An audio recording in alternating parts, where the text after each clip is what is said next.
আসসালামু আলাইকুম my dear viewers, welcome back to my channel Bangla রান্নাঘর টিভির পক্ষ থেকে সবাইকে স্বাগতম জানাচ্ছি টক ঝাল মিষ্টি স্বাদে কাঁচা আমের আমসত্ত্বের রেসিপিটি দেখার জন্য। গ্রীষ্মের এই আমের মৌসুমে গাছ থেকে প্রচুর পরিমাণে কাঁচা আম ঝরে পড়ে, আর বাচ্চারা সেগুলো শখের বশে খুবই আনন্দের সাথে সংগ্রহ করে থাকে।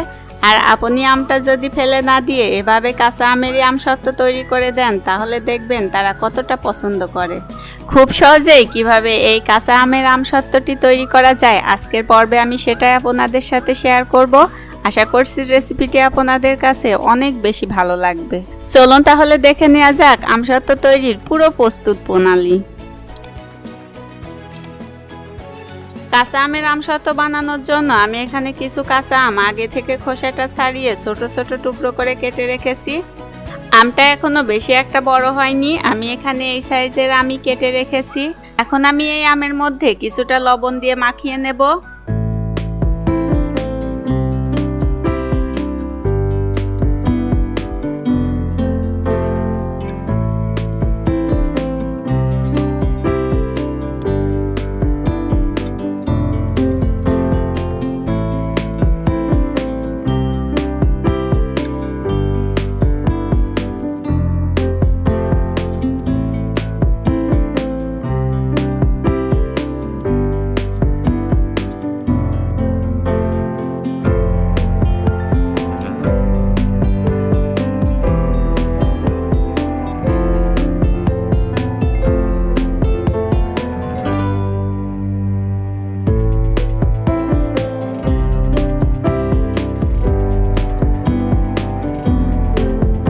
ছানার পর আমি ঢাকনা দিয়ে ঢেকে দেব আমটা পুরোপুরিভাবে সেদ্ধ হওয়ার জন্য। আমটা আমার পুরোপুরিভাবে সেদ্ধ হয়ে গেছে। এটা সেদ্ধ হতে বেশি একটা সময়ের প্রয়োজন হয় না। এবার আমি চুলা থেকে নামিয়ে আমটা ঠান্ডা করে নেব। আমটা যখন ঠান্ডা হয়ে যাবে তখন একটা ছাঁকনিতে কিছুটা আম নিয়ে এভাবে চেপে চেপে আমের পিউরিটা বের করে নিতে হবে।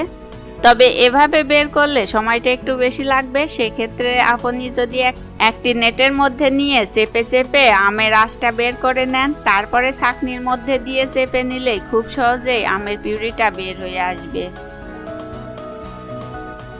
সবটুকু আমের পিউরি আমি বের করে নিলাম, আর দেখুন কতটা ঘন পিউরি হয়েছে।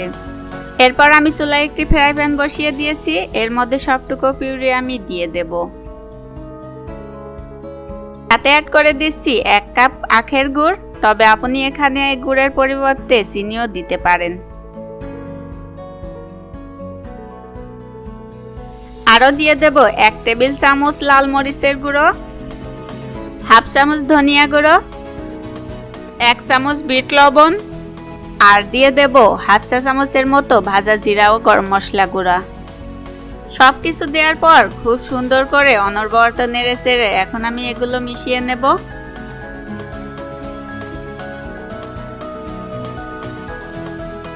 আর এই কাজটি করার সময় অবশ্যই কিন্তু চুলার জালটা মিডিয়াম টু লোর মাঝামাঝি রাখতে হবে, আর অনবরত এটাকে নাড়তে হবে, না হলে কিন্তু তলায় লেগে যেতে পারে।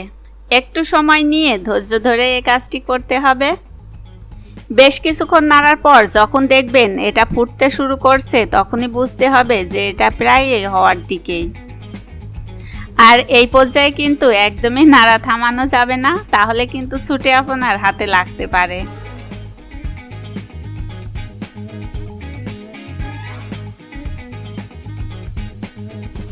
আমি আরও 2-3 মিনিট খুব সুন্দর করে এটাকে নেড়ে নিলাম। আর যেহেতু আমের পিউরিটা খুব ঘন ছিল, সেহেতু এটা হতে বেশি একটা সময়ের প্রয়োজন হবে না। এটা আমার প্রায় হয়ে গেছে। এখন আমি এটাকে চুলা থেকে নামিয়ে নেব। আমসত্ত্বটা আমি সেট করার জন্য এরকম একটা প্লেটে সামান্য সরিষার তেল ব্রাশ করে নিচ্ছি। তেলটা ব্রাশ করা হয়ে গেলে এখন আমি কিছুটা আম ঢেলে দিচ্ছি।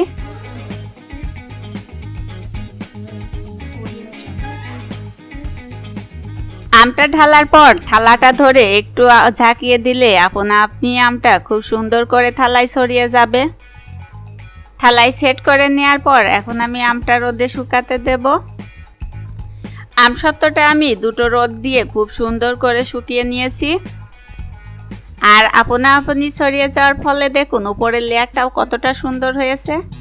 এখন এটাকে কেটে নিতে হবে। আমি আমার পছন্দ মতো একটা ছুরির সাহায্যে এটা কেটে নিচ্ছি, তবে আপনি আপনার পছন্দ মতো যে কোনো শেপে এটাকে কেটে নিতে পারেন।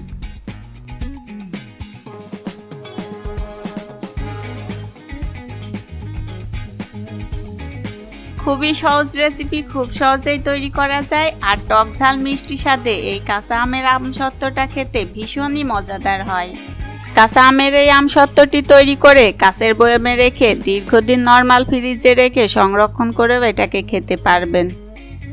হবু রেসিপি ফলো করে বাসায় এভাবে তৈরি করে দেখবেন, ছোট বড় সবাই অনেক বেশি পছন্দ করবে।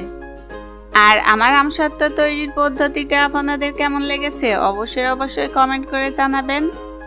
আর ভালো লাগলে ভিডিওতে একটা লাইক দিতে একদমই ভুলে যাবেন না।